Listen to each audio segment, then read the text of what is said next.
Wife cheated on me. Now I'm thriving while she's spiraling.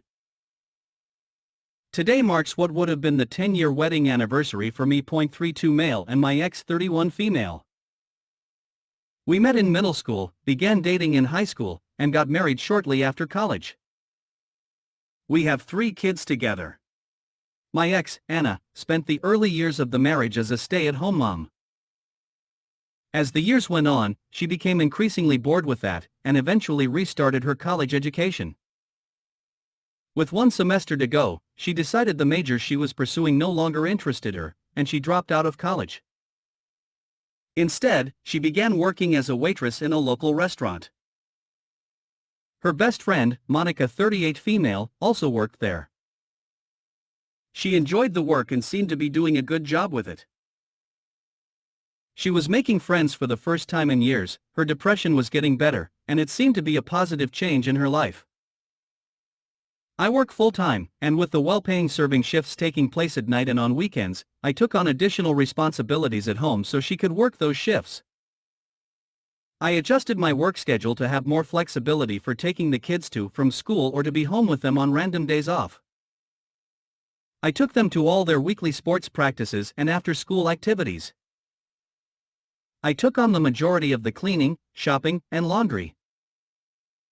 Anna had some tough years with depression, including 1 known suicide attempt.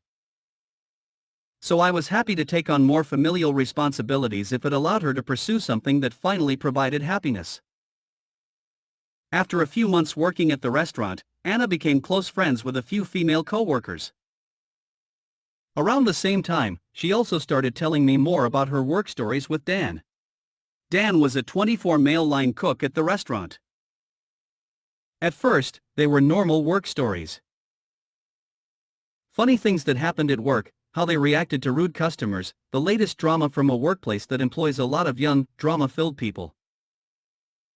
But as time went on, she started to tell me about how Dan was hitting on her and telling her she was pretty. We had conversations where I shared that I felt their relationship was crossing a line, and I asked that she shut down any non-professional interactions he had with her. As the months went on, I stopped hearing about Dan, and I was assured that he no longer was hitting on her. As the months went on, our marriage declined. We no longer made time to date each other. We stopped enjoying spending time with one another. I didn't outright know she was cheating on me, but I knew our relationship wasn't the same as it used to be. Then in March of this year, she didn't come home one night after work. It had become a regular occurrence that she would go out for drinks with co-workers after their shifts ended. For quite a while, I was happy for her because it seemed she had made some genuine friends to hang out with. The night she didn't come home from work, I had fallen asleep on the couch while trying to wait up for her. In the early hours of the morning, I called her phone 3 times, wondering where she could be and if she was okay. On the 3rd call, she briefly answered, informed me she drank too much and stayed at Monica's house, said she'd be home in the morning, and then ended the call. Monica had been friends with Anna for several years. We went on double dates with Monica and her ex-husband, James, prior to their divorce. Monica has a daughter the same age as my daughter, and they're best friends. The problem with Anna's story was that Monica and I were at our daughter's dance practice the night that Anna didn't come home. I knew that Monica was at home with her daughter after dance, not out at a bar drinking, so it didn't make sense for Anna to be at her house. I resolved that I'd talk to Anna about it tomorrow and try to get some sleep before the kids would wake up in a few short hours. As I was drifting off, I remembered that we shared our phone locations through a parental controls app we use for our daughter's phone. Frantically opening the app, I could see that her location was in an apartment building several miles away. It was the same apartment building that she had once told me was Dan's building when we were driving past it. For the next 3 hours, I sat on the couch, thinking about what I'd say to her and waiting for her to walk in the house. At 5:30 in the morning, I heard the garage door open. She came stumbling through the door a few minutes later, heavily under the influence and looking like she hadn't gotten any sleep. I asked her where she had been and why she didn't come home that night. She reiterated that she was at Monica's after having too many drinks and that she couldn't have safely driven herself home that night. When I said that I saw Monica at dance and knew she had her daughter with her last night, Anna changed her story and said she was actually at a different coworker/friend's house, Natalie. I replied saying that Natalie lives in a single-family house, but her location showed her in an apartment building. After a pause that lasted what I'm quite confident was several years, I asked, "Are you having an affair with Dan?" To which she simply nodded yes. In the coming weeks, we spent time trying to decide if we could repair things or if our marriage was over. We went to couples therapy and I went to therapy individually, too. I knew that I didn't love her anymore, but I wanted to have a chance to see if we could make things work so that I didn't lose time with my kids if we were to separate. Anna agreed to give us another chance and told me that she ended things with Dan. She broke things off with him at a coffee shop, not knowing what his reaction would be and wanting to do it in a public place. I spent that night consoling my wife as she went through a breakup with her boyfriend. The following weeks were a roller coaster. Anna and I went on a few dates as we tried to repair things. Each one was awkward, like a blind first date where you know very little about the person and strain for conversation. There were very few highs and a lot of lows. A week later, I heard that Anna was still talking to Dan. I talked to Monica about it, who had learned about the affair at this point, and we decided Monica and her friends from the restaurant would sit Anna down to have an intervention of sorts. I didn't ask details about what they'd discuss with Anna, trusting that they would do what they thought was best to advise Anna. So after an afternoon spent with the family, and on our way home, I pulled our vehicle over in front of Monica's home and told Anna to head inside. Anna quickly saw what was unfolding. She saw her other friends' cars in the driveway. Putting the pieces together that they were there to talk to her, Anna refused at first to go inside, but eventually relented. Anna came home from the intervention undecided on how to proceed. She wanted to think about whether she wanted to be with Dan or I, and we went to sleep.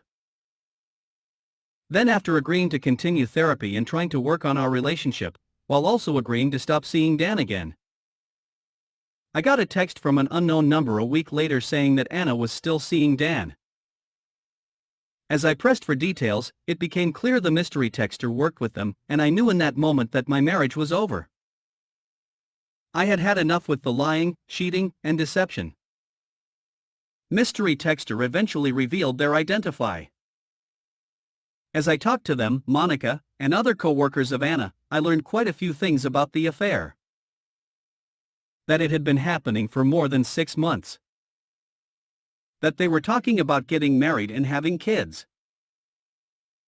I learned that after Anna knew I was checking her location, she would park her car with her phone in it at non-suspicious locations, her work, friends' homes, grocery stores, etc., to make it appear that was doing something legitimate, all the while she was continuing to cheat on me with Dan. Late the evening of finding out from mystery texter that Anna was still cheating, I woke Anna from her sleep and said we were getting divorced. I said I wanted her out of the house ASAP and that we'd figure the rest out later on. In the weeks between the intervention with her friends and us formally separating, Monica and I had been texting quite a bit. All of our texts were about getting advice from her on how to talk to Anna about things. Or Monica sharing with me confirmation on days that Anna was working. The entire conversation stayed within the bounds of me texting my wife's best friend for advice on how to repair my marriage. Following the decision to separate from Anna, I joined a few dating apps. Initially it was to show Anna that I was serious and moving on, despite my head not being in any place to actually date someone new. One night while the kids were Anna, while I was spending the evening mindlessly swiping right and left, while also texting Monica after she checked in on me to see how I was doing, I decided to ask Monica to get some drinks and talk about how awful Anna had treated both of us. Throughout the affair, Anna had spent a lot of time lying to Monica and lying to me about being with Monica when she actually wasn't, and Monica was hurt by that. The evening with Monica went great. We spent 3 hours talking and laughing, sharing things about each of our exes and how they had treated both of us. Her divorce was further along than mine, so we chatted about that, too. I had known Monica for several years at this point, previously as my wife's best friend, so I was enjoying getting to know a different side of her. Several weeks later, Anna finally moved out. She rented a new place and we could finally start moving on with our lives, apart from one another. Since then, life has been a tale of two stories. I've been in a relationship with Monica for 6 months, finally finding someone that is a good person, makes me happy, and enjoys being with me. I've lost weight, I work out several times per week, and I completed my first triathlon. I've had a lot of good moments with the kids, doing fun activities and trying new things. Anna got pregnant immediately after moving out. She quit her job ahead of being fired for sexual harassment, as she was Dan's supervisor.